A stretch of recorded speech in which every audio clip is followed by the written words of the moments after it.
This might be. I'm David Solomon here in Montreal with my good friend Stuart Brisgell. We are the network. We host this podcast every Monday, Wednesday, and Friday, where we bring you unfiltered and uncensored conversations on a wide range of topics. This podcast is dedicated to giving you the platform to express your opinions, share your thoughts, experiences, ideas, and hear from a variety of perspectives and, quite frank, honest opinions. Join us as we dive into the latest news, and today it's the latest pop culture, politics, and so much more. From rants about the absurdity of modern life, which it is, to discussions about the deeper issues affecting our society, we at the Net Network have you covered. Sit back, relax, enjoy on this journey of discovery and exploration. So, when I say absurdity, when I'm talking about politics, when I'm talking about the news, if you were anywhere around the world yesterday, and I mean anywhere around the world, one of the top headlines was Donald Trump's arraignment for 37 counts in the Miami court about the classified documents. Now, this Department of Justice has shown that justice can be swift when necessary, when there is motivation. There is a swift justice, and all of a sudden there is this, we're going to go and arraign and we're going to go and try a former president. In over 260 years of the United States, there has never been a court case against a sitting president. But yet here, since 2017, it has been the Democratic Party's mission to find a way to incarcerate Donald Trump. This isn't a hidden agenda. We've seen this, and I've said it before. Former Speaker Nancy Pelosi wanted to put handcuffs on Donald Trump. Others wanted to do so. The media, the FBI, the Department of Justice, they made up the Russia collusion. It was proven to be false. And years and billions of dollars of money was spent on all kinds of hearings to try to prove and disprove and blah, blah, blah. And here we are, Stuart, June 13th, 2023. That was yesterday. A first time ever, a president of the United States had to go to court to plead not guilty. And Stuart, I think that this is the disgust, the shame, the embarrassment that is the United States, is continuing to head in the wrong direction. Stuart? You know, over the last 3 years or over 3 years, we have been talking about the way one party cries wolf or fire in a movie theater when really they are the ones who are doing it. And they're blaming the guy next to them. It's to me, it's like old elementary school antics. And I think the commonality that's been going on since 2016 is, kind of like the movie Get Shorty, except it's Get Donald J. Trump. And I think the reason why he is so polarizing the world isn't because he's guilty or any more guilty than any other politician before him. Whether we're talking about the Clinton Sock Act, right? That's the sock drawer, tapes of illegally recorded other members of governments and other governments and world leaders that he left with, or the millions of dollars of federal archival china and furniture from the White House when they left, bleach pitting, drive, smashing phones with hammers. Not a single Department of Justice would put a charge to Hillary. This sounds like the Soviet Union. I'm sorry. It's not just the Soviet Union, Stuart. Stuart, it's more than the Soviet Union. Oh no, it sounds like Cuba. It sounds like China. Exactly. Which socialist communist country doesn't have a one-party system because they pretend to be democratic and then they eliminate the opponent? Well, eliminates right, and I gotta be thankful. Listen, I'm not a Trump fan, but I'm telling you that guy you're picking on is a billionaire. And you know what? He's got the resources to fight all of you. And you want to know something? Thank God he is. Because, first of all, what people don't understand is that the charges levied against him the Espionage Act. I think we need to understand what that is. This is something that the news says was invented in 1917, originally a post-World War amendment that has never been used in history. And all of the alleged crimes that I'm accusing you, the viewer who's a Democrat, from being a bigot, hypocrite, and racist. Okay? I'm accusing you. That's what an indictment is. I'm charging you because I'm blaming you. But let's go back. All of the charges are all civil, not criminal. And the criminal code that they're using is irrelevant. The documents removed are no different than any other former president, including Lyndon Johnson, by holding down the fort on the famous Nixon papers that were put into archive, not to open, which took 50 years of suing to get them open, where the admission of the illegal taping of certain people.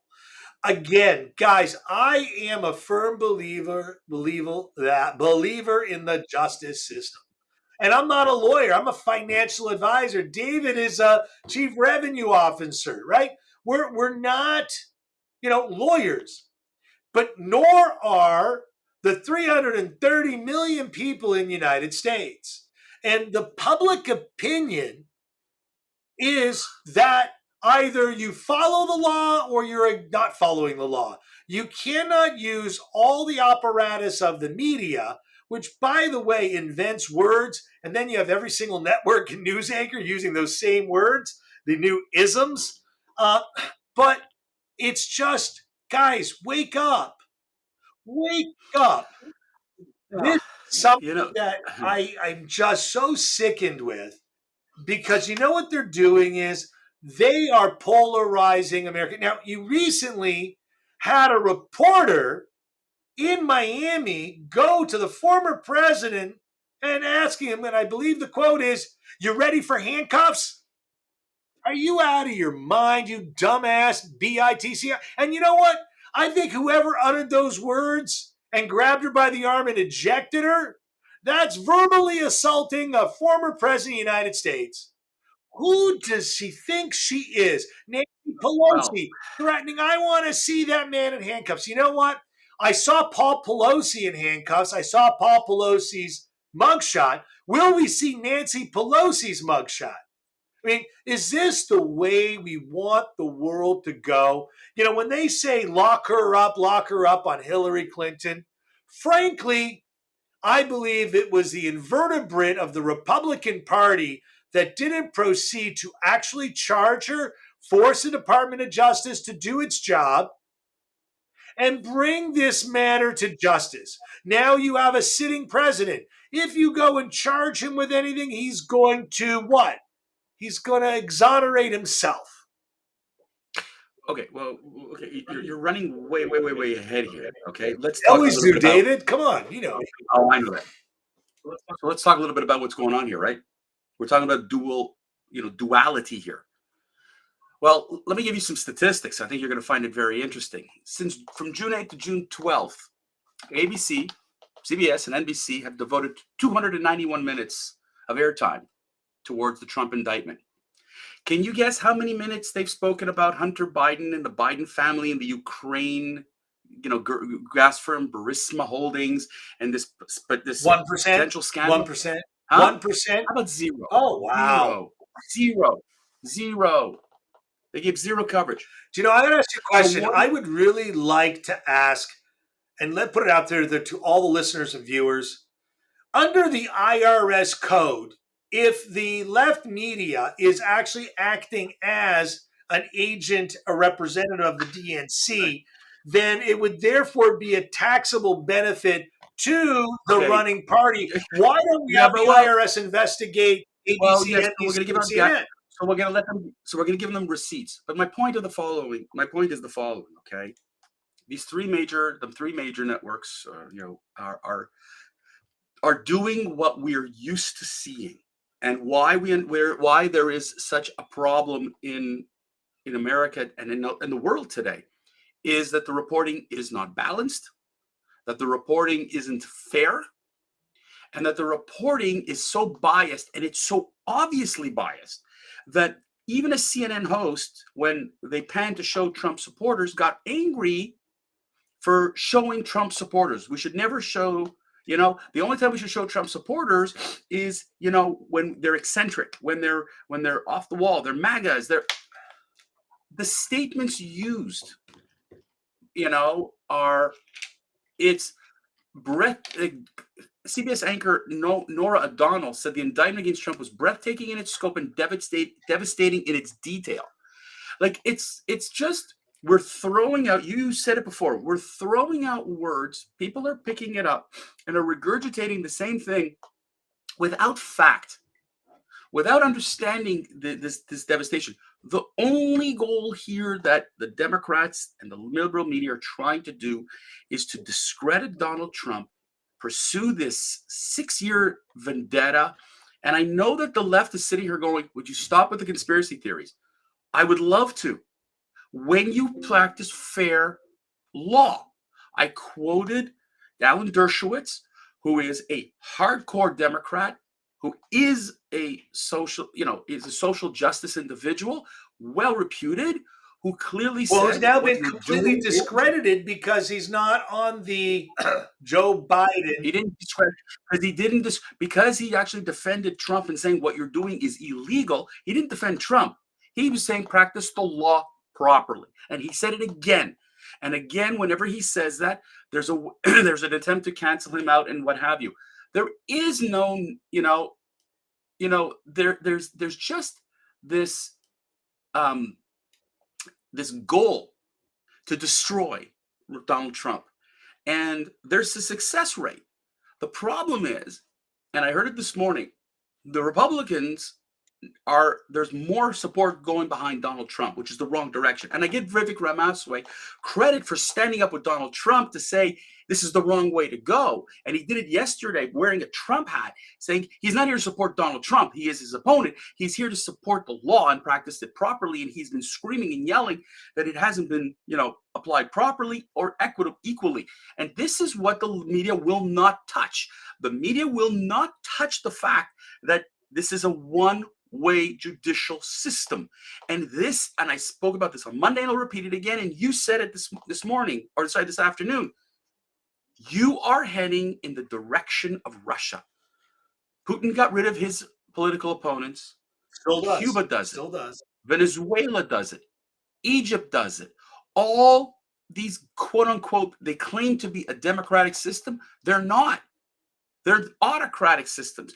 And if this is the justice you want a one-party system where there's only one way of working, one thought process, one system, you are heading towards socialism. You are heading towards the left where you are going to suffer. Stuart, if that's what it is, I don't want to be part of it. David, you're not part of it because you live in Canada and you have your own. No, but I am impacted by it. Everyone's impacted by it, and it's the stupidity that again, get Shorty and get Donald J. Trump. Again, guys, I can only say the following. There are lots of really good candidates out there. There really are. But you want to know something? The only reason why they're trying to get Trump is because they're trying to prevent the Republicans on getting 8 years. If they elect, David, listen to me. There's a conspiracy here, a much bigger one. But you're running out of time, buddy. They want to get Donald J. Trump elected if he's going to win, or if a Republican's going to win against Biden, because they don't want someone to get 8 years. David, I'll let you wrap it up on my 8-year conspiracy. That's it for today. We love you. Thank you so much for listening to our episode today. Check out our new website, www.therantnetwork.com. Check us out on previous podcasts. We're all over social media. We are all over all the podcasts. Download us, share us, please. We really appreciate all your support. We thank you so much. We'll be back on Friday. Actually, we will not, but I will certainly be back on Friday.